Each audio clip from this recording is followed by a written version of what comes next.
Here's a shot I took of Fred MacMurray just recently. This was taken 5 years ago on the set of The Mating Game with Debbie Reynolds and her new baby. Go to sleep, my little honey. Mommy has to make some money.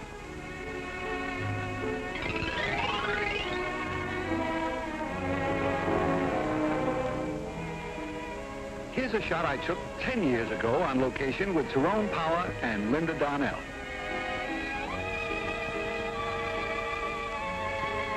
This was taken 20 years ago at an Academy Award dinner. Norma Shearer, Herbert Marshall, and Clark Gable. And here's a picture I took over 30 years ago at a party when I first arrived in Hollywood. The two greatest, Laurel and Hardy.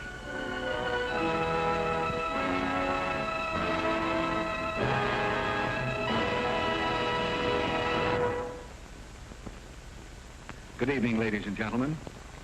The film you're about to see is not intended to be an epical history of Hollywood. It is not a rehashed saga of the movies.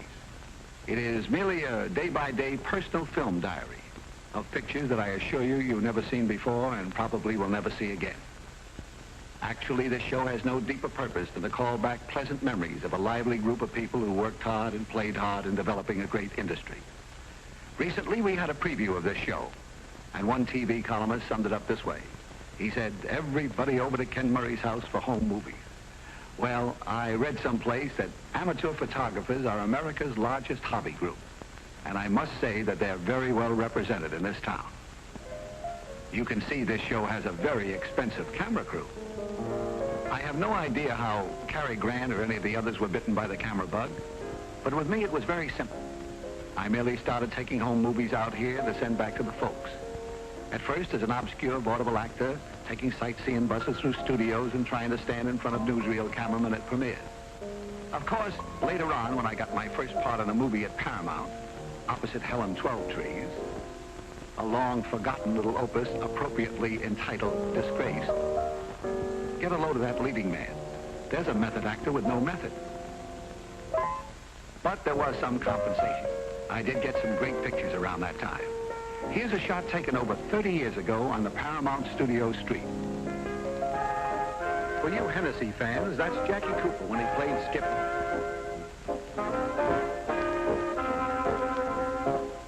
He was warming up for a little publicity stunt with Groucho and Harpo Marx. That pretty starter is Carole Lombard.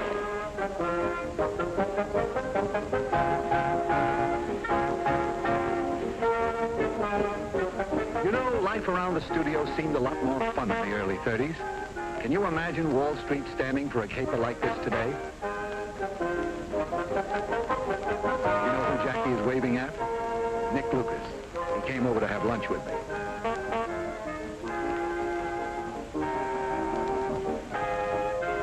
That fellow at the finish line is Charles Lawton. Harpo really gave Jackie a bad time. Yes, there was a spirit of gaiety and excitement on the lot that day. I don't know why that guy's spending so much time on his nose when it's the mouth that needs the attention. Joey Brown was making his first talking. And so was Cecil B. DeMille. I think this was Cleopatra, starring Cleta Koba. Here's a nice guy, Johnny Weissmuller.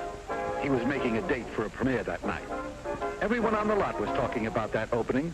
It was a new picture called She Done 'Em Wrong. And no one was more excited than this young man.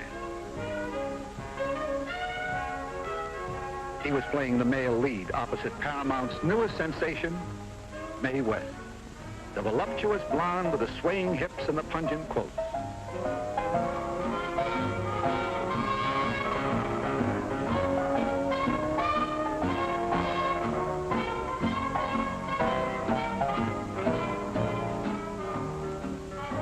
This was a big night for Mae. She thanked Sid Grauman for the use of the theater and hoped everyone would like her new picture. If you watch very closely, you can almost hear her say, "Why don't you come up and see me sometime?" Mae could well be proud of this moment. The whole town turned out to pay her homage. There's the king of Hollywood, Douglas Fairbanks Sr. And wherever you saw the king, you were bound to see the queen, Mary Pickford, with Luella Parsons. Clark Gable with Rhea Gable, and Ruth Etting. Carol Lombard and a group of friends. Walter Houston. There he is with Jack Dempsey and Max Baer.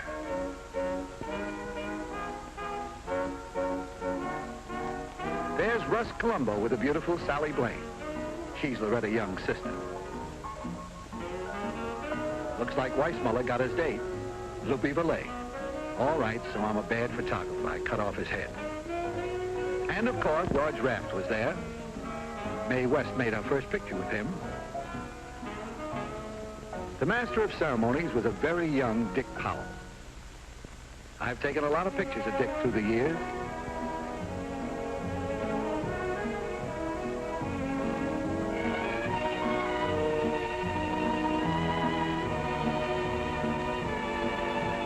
I was there when he took his first plunge at his new home in Toluca Lake.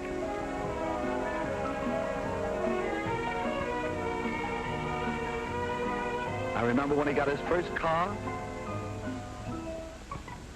his first baby, and his first suit with a belt in the back.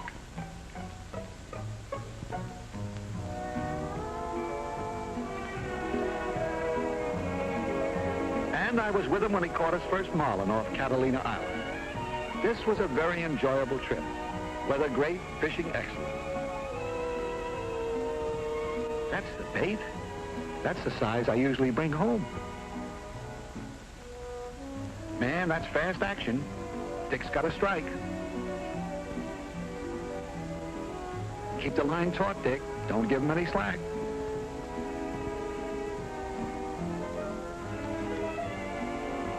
These are always anxious moments when they dance on their tail, trying to throw the hook.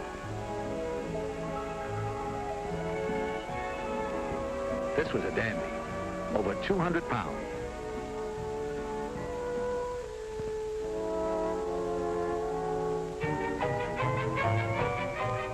Boy, the chances a happy fisherman will take when he's excited.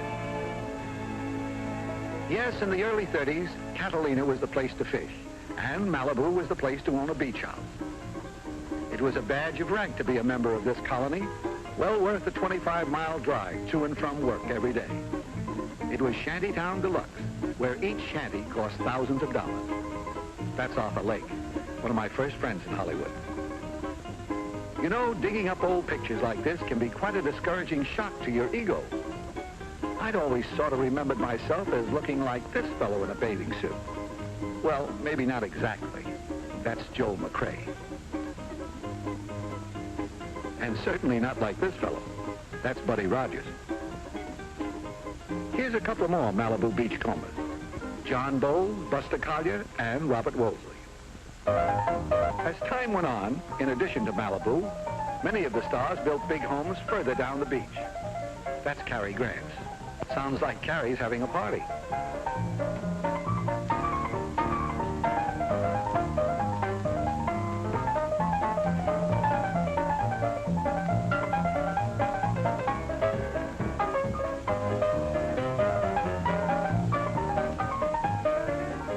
It isn't often that you can catch this guy napping.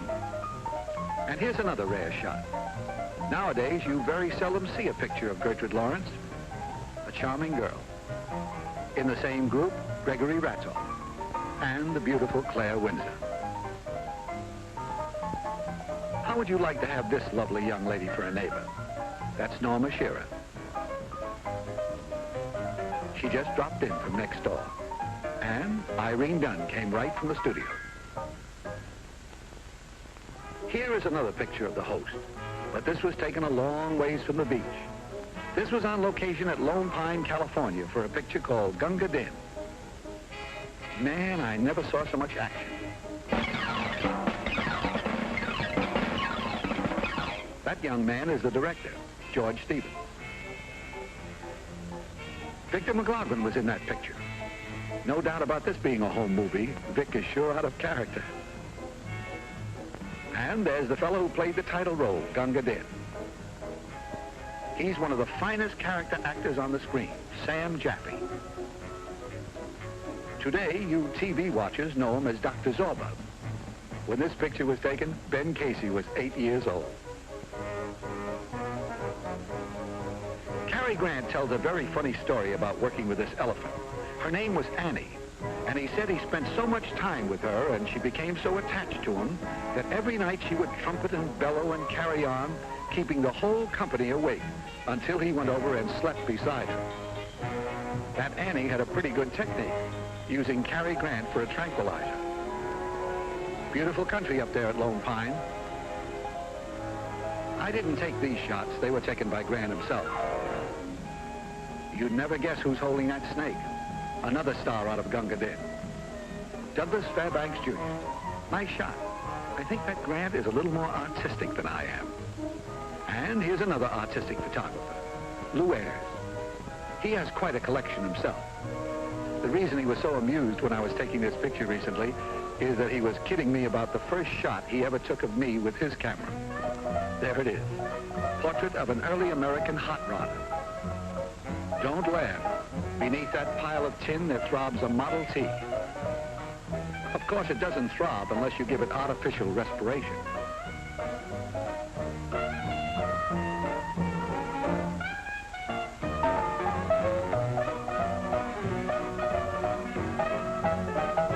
We took a ride up Hollywood Boulevard that day. This is the way it looked in the early 30s. There's the old Hollywood Hotel at Hollywood and Highland. And there's the #1 citizen of Beverly Hills, Mary Pickford. Most of the big stars lived in the hills of Beverly. Here's the home of the most dynamic redhead ever to streak across the Hollywood sky, Clara Bow. And there's the it girl with her husband, Rex Bell, right after they were married. I like Adolph Zucker's description of Clara Bow. He said, she danced even when her feet were not moving. Some part of her was always in motion, if only her big rolling eyes. Here's what happens when you have a little film left on the roll. That's a very young Lew Ayres making like Tarzan. Only in home movies could you catch Lew in a mood like this. Actually, he's always been a very serious young man. It's interesting to note that Lew Ayres got started in movies playing opposite Hollywood's biggest star. This was the first day on the set. And the star, Greta Garbo. Naturally, I didn't take these pictures. These are from Lew's own collection. The movie was called The Kiss, and it was the last silent picture made at MGM. The set was completely enclosed, and a violin and organ were playing the music you are now hearing. Lew said he will never forget this day. This was the first scene they shot, and to add to the tension, just before he went on the set, he was informed that a very nervous director had 3 other young actors standing by, just in case. At this moment, Lew Ayres was 19 years old. Greta Garbo, 22.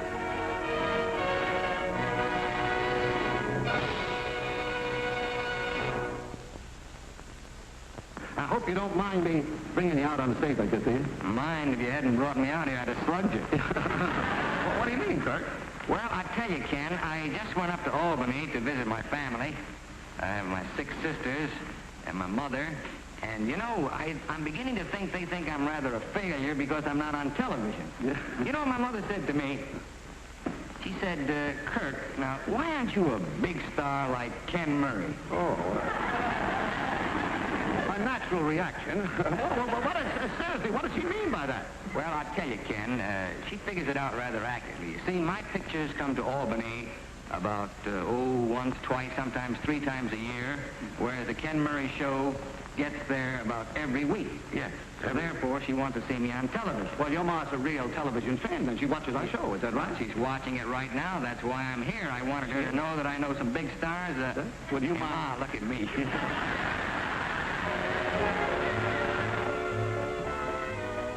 That scene, of course, was taken some years ago.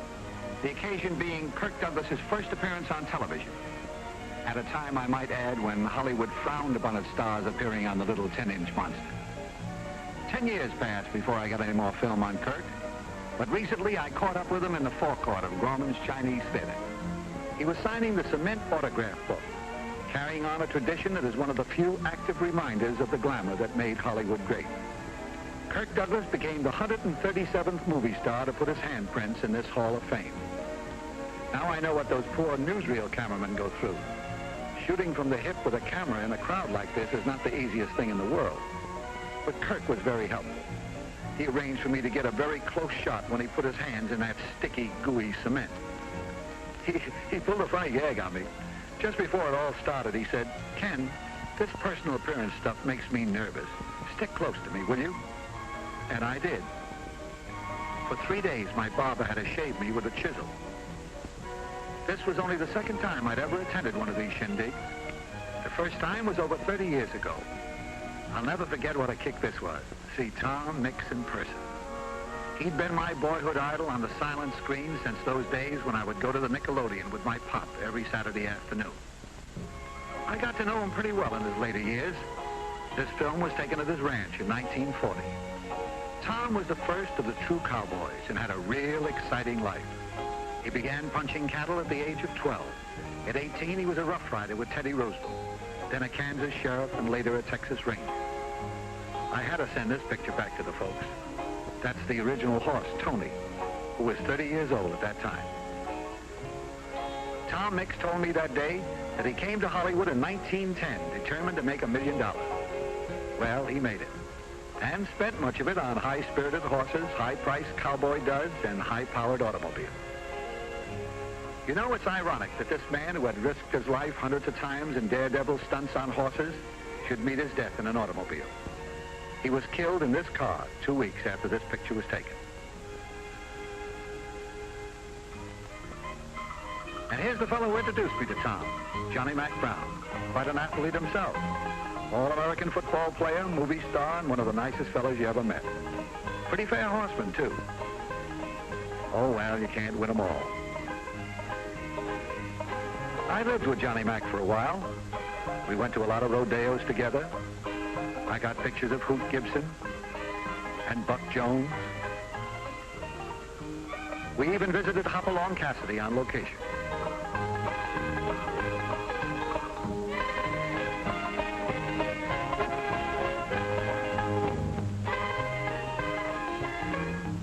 I'm sure Bill Boyd never dreamed when he was making these pictures that someday he would revolutionize an industry that hadn't even been invented yet. I went on quite a Western kick around that time. Got me a white horse like Hoppy's. Learned to spin a little rope.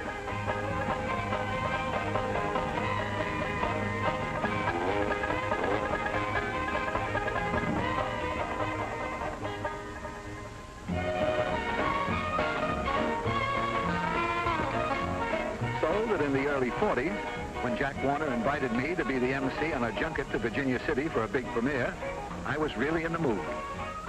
This was a real exciting trip. In my whole life, I've never seen so many movie stars corralled together. There's just too many here to name individually, but I got some good close-ups later on. There's the star of the picture, Errol Flynn.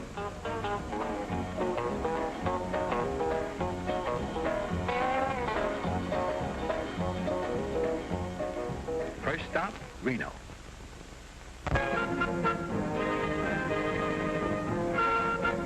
This was surely a great way to exploit pictures.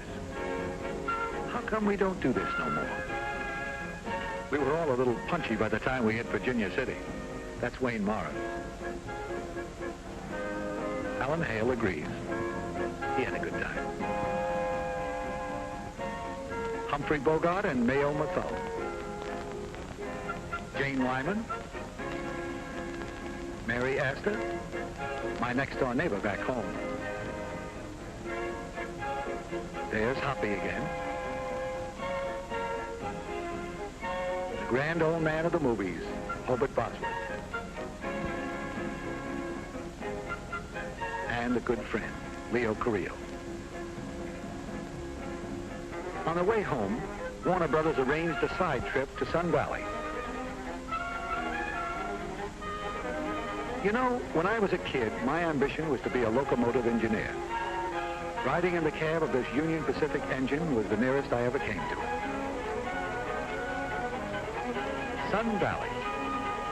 This has always been Hollywood's favorite place for winter sports.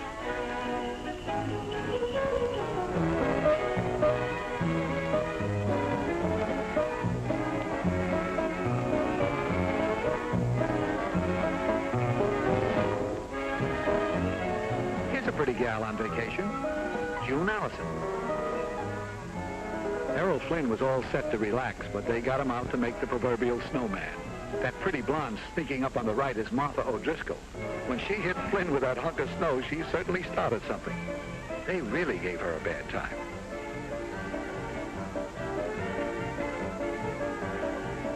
That's Johnny Weissmuller. Wayne Morris.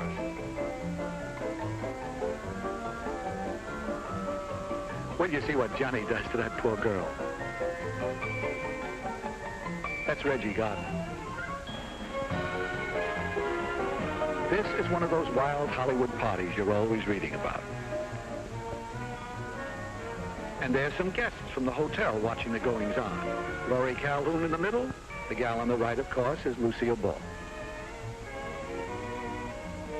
These aren't the only pictures I have of Lucy. Here's one taken long before television. And here's another, taken on the set of a movie called Fancy Pants. That's George Marshall, the director, and Lucy stand-in.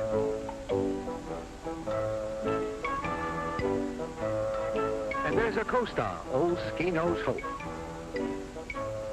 Looks like he's trying to read between the lines. Lucy has made quite a few pictures with Bob. Their latest one is Critics' Choice. This particular day, Lucy had to do a scene where she took some fall, and boy, did she work hard. Now mine, that was just a rehearsal.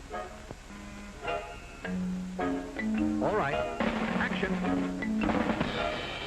Uh-oh, something went wrong, and she's got to do it again. Someone once said that Lucille Ball stands alone as the greatest comedian of our time. And that goes for sitting down, too. Here's another part-time cowpoke from Hollywood. But this picture was taken a long ways from Sun Valley. I took this at the El Mirador Hotel in Palm Springs. That, of course, is Robert Taylor.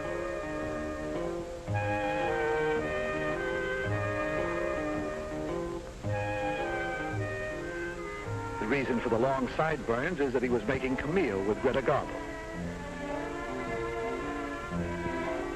Throughout the years, it's been interesting to watch the movie colony migrate from Malibu by the sea to Sun Valley in the snow and then to Palm Springs on the desert.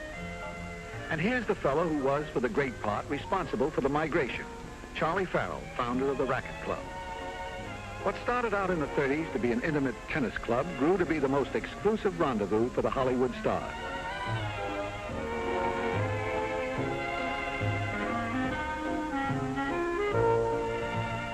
In the late 40s, I spent my honeymoon here.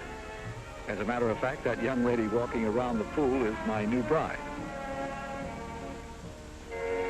This was Christmas time, 1948, and everyone was in a festive mood. Annie Bryce, beautiful Margaret Sullivan, Joan Davis. She was in rare form that day, full of fun. Van Johnson picked the wrong time to try to sleep.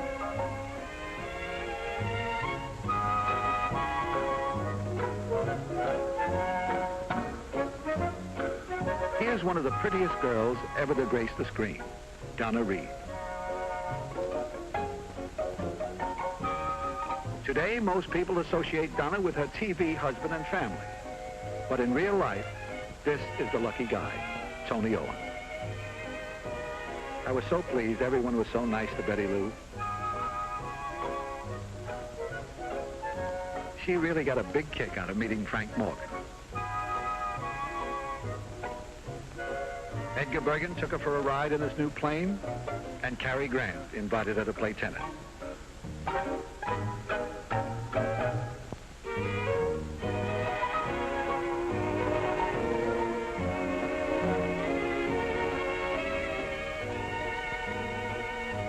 You know, a thing like this might make some husbands very jealous, but not me.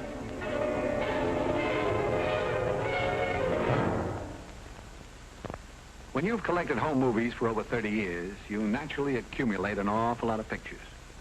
I'd moved around a lot in the last 3 decades, so locating and looking at miles of film for interesting shots was a king-size scavenger hunt. It's like rummaging through an old attic. You turn up a lot of junk, but occasionally, if you're lucky, you may find a rare masterpiece. And I think I did. It was a long-forgotten can of film. Lifting the lid was almost like opening King Tut's tomb. For inside were pictures which no one had ever seen before, home movies, taken years ago within the confines of the largest, costliest, and most imposing private estate on the North American continent, San Simeon, the fabled citadel of William Randolph Hearst. Located a little over 200 miles up the Pacific coast from Hollywood, on a high peak of the Santa Lucia Mountain. This past summer, I revisited San Simeon. The last time I was here was by invitation, but today it's open house for everyone in the world. I paid my admission fee and was one of the 2,000 tourists that day who took the 5-mile bus trip up the Enchanted Hill.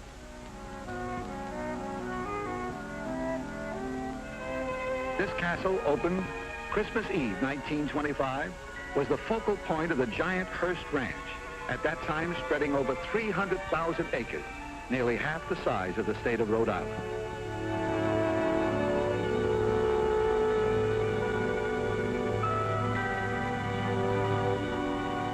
La Casa Grande, housing the largest private collection of art objects in the world, valued at over $50 million. Mr. Hearst called it his little hideaway.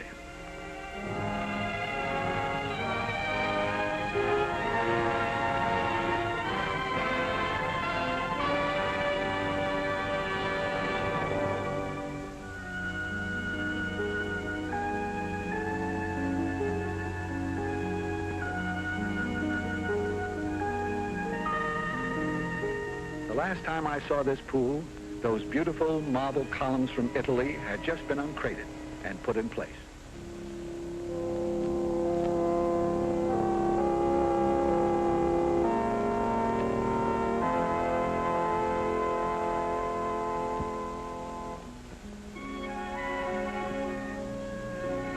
I slipped away from the tour for a moment to see if there were any changes in the guest houses. No, my little bungalow was still there. Imagine me sleeping in Cardinal Richelieu's bed.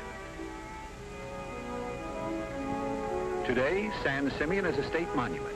But during its heyday, which spanned the roaring 20s and the fabulous 30s, it was the gathering place of the Hollywood immortal, with guests like Marie Dressler, seen here clowning with the host, William Randolph Hearst.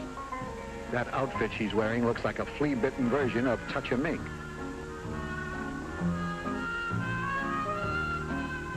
That pretty blonde over there with the short bobbed hair is Marion Davies. Although she typified glamour on the screen, at San Simeon she joined in the fun. Marion Davies was one of the best-liked members of the motion picture colony. Beloved by everyone who knew her, she endowed many charities still in existence. That's Charlie Chaplin kidding around. The man coming out of the door at that moment was the mayor of New York City, Jimmy Walker. If these pictures seem to reflect a certain frivolity, you must remember they were taken at that wonderful carefree period in our history. The First World War had ended, and the second one was nowhere in sight. That youth on the right is Adolphe Menjou. Yes, notables from every walk of life visited San Simeon. That's Paul Block, the newspaper publisher, chatting with the mayor. The fellow kneeling down in front of this group is George K. Arthur, the comedian. And the attractive girl on the left in the print dress is Hedda Hopper. Standing next to Hedda is the founder of America's largest bank, A.P. Giannini. John Gilbert and his wife, Virginia Bruce. Claire Windsor and Dolores Del Rio. They're down at the tennis court, watching Chaplin hit a few to Bill Tilden.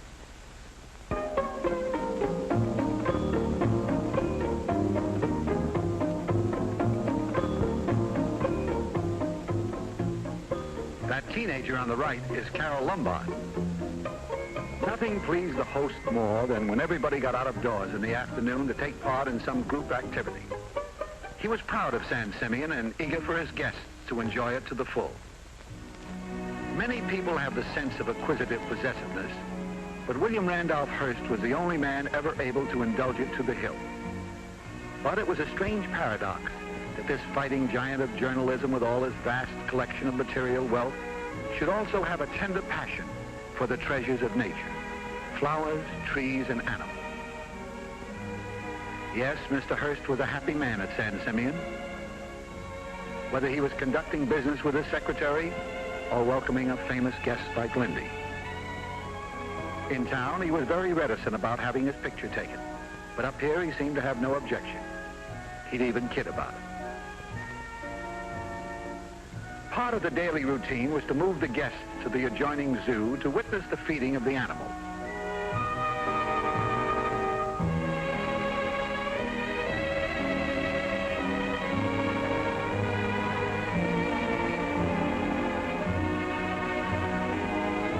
When this ranch was at its peak, the Zoo and Game Preserve, the largest private collection in the world, was established on 2,000 San Simeon acres, protected from the guests by an 8-foot high wire fence 10 miles long.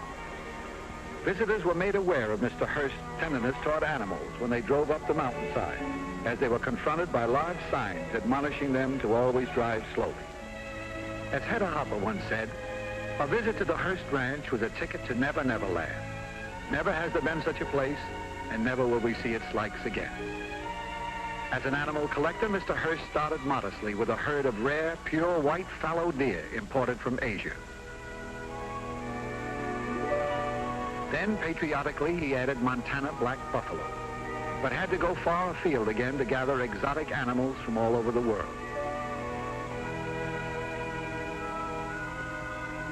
And when these animals stopped in the middle of the road, you stopped.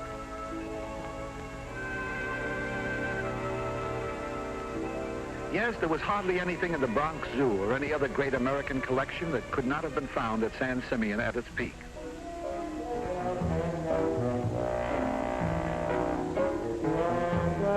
If you were with us at Malibu Beach a little earlier in this show, you'll recognize my old friend, Arthur Lake. Camels or horses, he's always been the bravest in our set. Watch out, Dagwood, or you'll get your arm in a sling again. Seriously, I'll always be indebted to Arthur for helping to make possible many of these pictures. He was the one who introduced me to Mr. Hearst. And that's Arthur's pretty wife, Pat Lake. She's Marion Davies' niece and was a great favorite of Mr. Hearst. She was also very helpful in persuading the host to pose for some of these pictures. Before I left that day, I had to take one more shot of that main entrance. Everything seemed so much the same that I almost expected our host to come out of the door.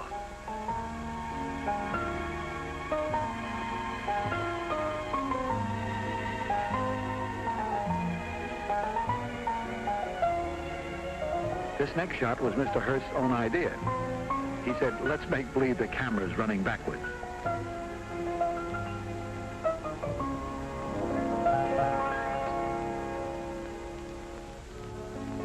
As the time came to leave, and we started down from the enchanted hill, a familiar quotation came to my mind.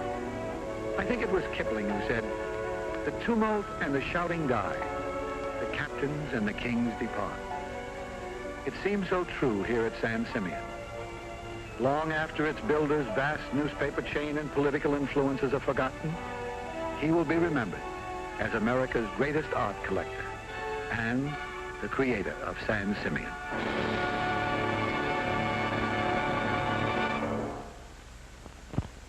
Well, up to now, we've pretty well covered the Hollywood scene as it lived and worked and played during a very lush and carefree period. Roughly that quarter of a century of miraculous prosperity between the arrival of sound pictures and the threat of the television age. Of course, I didn't take all these shots, and I may have mixed up some of the times and places, but after all, it's very difficult to remember everything that happened over that long a period. But I'm giving you the same treatment I gave my folks. I was never one to spoil a good story by the lack of a few facts. Naturally, my camera couldn't capture all that was happening throughout the years, so during the 12 months that it took me to prepare this show, I went through thousands of feet of home movies from the personal collections of these stars here in Hollywood. And this is as good a time as any to express my appreciation to all these friends for permitting me to add some of their exclusive film to my own personal collection. Film which obviously was only intended to be shown within the confines of their own living rooms for the amusement of their family and friends. And today, with Hollywood using the whole world for location, there's plenty of opportunity for these camera buffs to get very unusual pictures. Here's a fellow who had a most interesting experience in Africa, Eddie Albert. You are now going down the Ogawi River in French Equatorial Africa.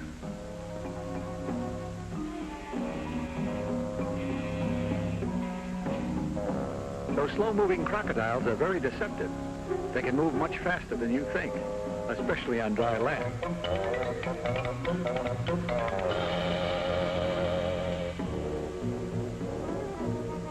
Miles from civilization in a little settlement called Gabon is a small jungle hospital run by one of the most dedicated men of our time, Dr. Albert Schweitzer. I sure envy Eddie. What a great picture to hand down to your grandchildren.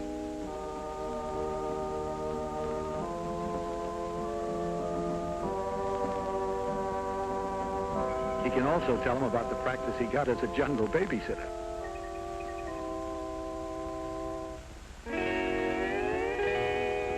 In the last year or so, I've taken a couple of overseas trips myself, but to places where the natives were a little more sophisticated.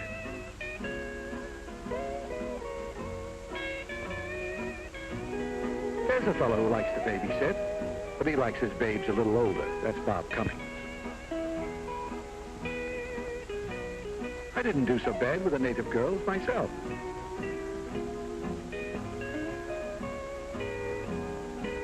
But when Cummings went out for that surfing stuff, I went back to shooting pictures.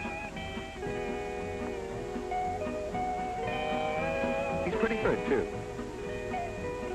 This was taken from an outrigger.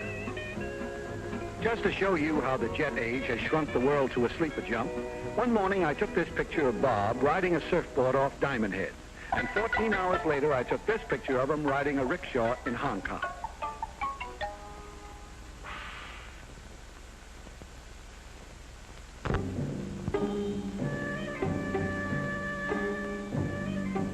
"14 hours from there in Cairo, I took a picture of another Bob, Taylor, riding a camel. This picture was taken in St. Mark's Square in Venice. That's Gene Crane.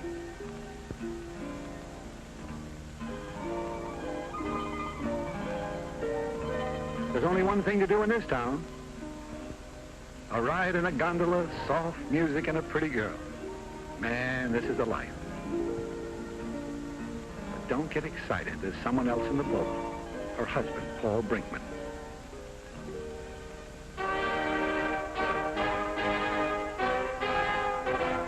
It was winter when we hit merry old England. And of all the unlikely people to meet at the Tower of London, especially where Anne Boleyn had throat trouble, was this fella, Pat Boone.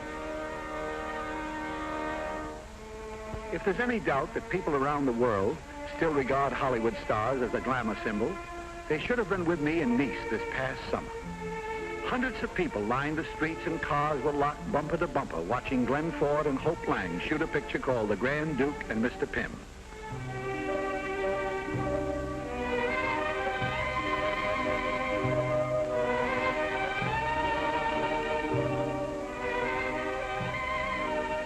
This location shot was taken on the shores of the Mediterranean, halfway between Nice and Monte Carlo. They did a very interesting thing the day I was there. They were just about to shoot a scene where Glenn had to drive this sports car along the Moyer Corniche Road at a speed of 110 miles an hour. Now, usually for the close-up of actors in an action scene like this, they take a process shot in the studio later on. But instead, they had that special camera that you see strapped on the hood of the car, and it was rigged up to start rolling when Glenn hit 90. Another very interesting location was in West Berlin. That's Bill Holden and his director, George Seaton, making the counterfeit traitor in the actual locale of this true life story.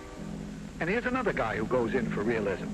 That's John Wayne in Kenya, Africa, making Hatari.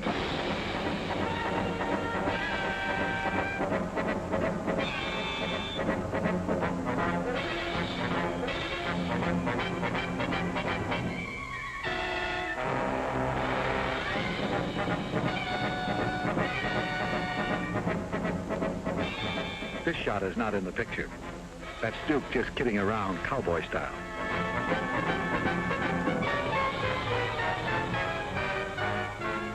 Yes, they're shooting movies all over the world, but they're still making great pictures in Hollywood. Just recently, I worked in one at the Disney studio called The Son of Flubber. It was a sequel to Disney's big comedy hit, The Absent-Minded Professor. Fred MacMurray was the star. Fred seemed to get a kick out of my camera assistant. I had the whole family working that day. Those are my two daughters, Pammy and Janie.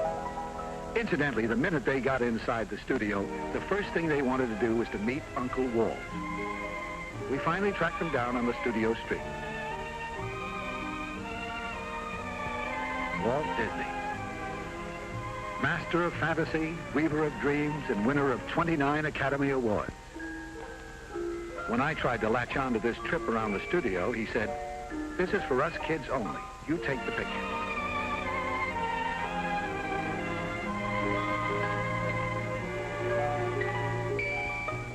But I hitched a ride in the rumble seat.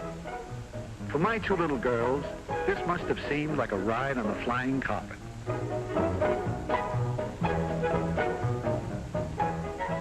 I nearly died. He drove right through a movie set that was working.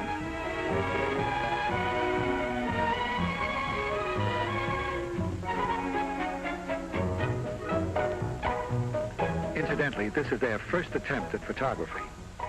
Can't you tell?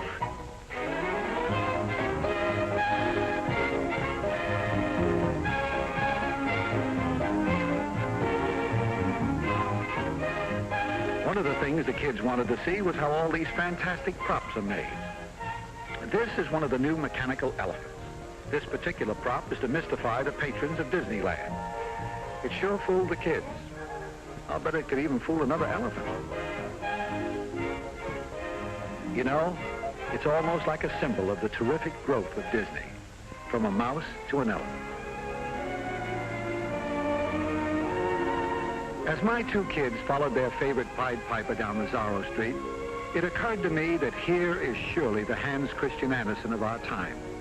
Hollywood can well be proud of this man, who, the mere mention of his name in any nation throughout the world, brings a happy gleam of anticipation to all those who are young at heart.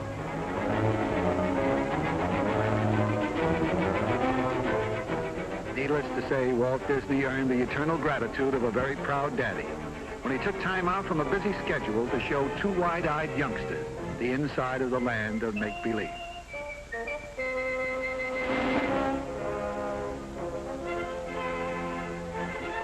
I don't think the girls were as impressed with Daddy's heroics as they were when Fred MacMurray invited them for a ride in the Flubber car.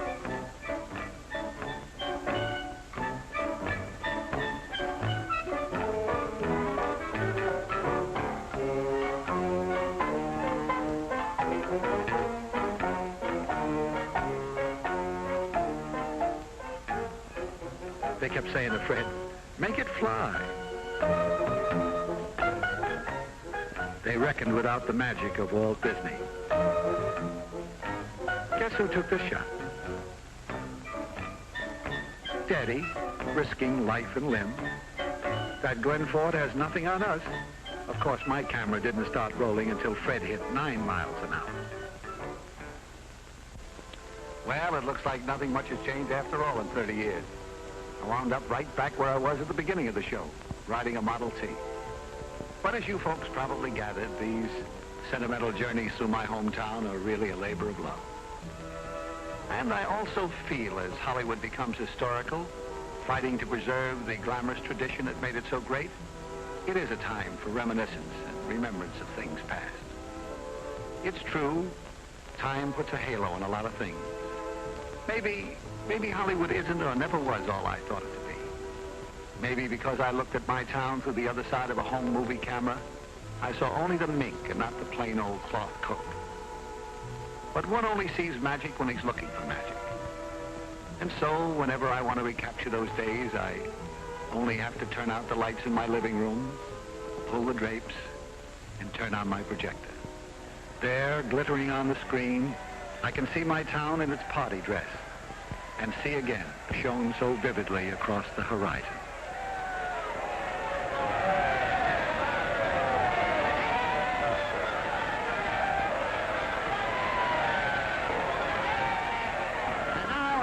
a young lady who has created a real sensation in the picture business, having won all kinds of awards as the #1 newcomer of the year. And believe me, a swell gal with her. Take it from me, I know her for a long time. It's Marilyn Monroe.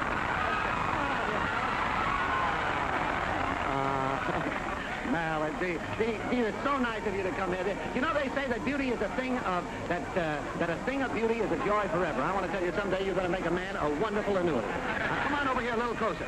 This is your television premiere, isn't it, Mariel? That's right. It feels almost like making pictures. Ah, yeah. Listen, I want to tell you something. Up to this time, television has been a medium, but now I say it's well done. Marilyn, I want to ask you one thing. I wonder if after, you know, I know Marilyn. When's the first time we met? Let's tell the folks. Well, once you almost gave me a job. That's right. Do you remember?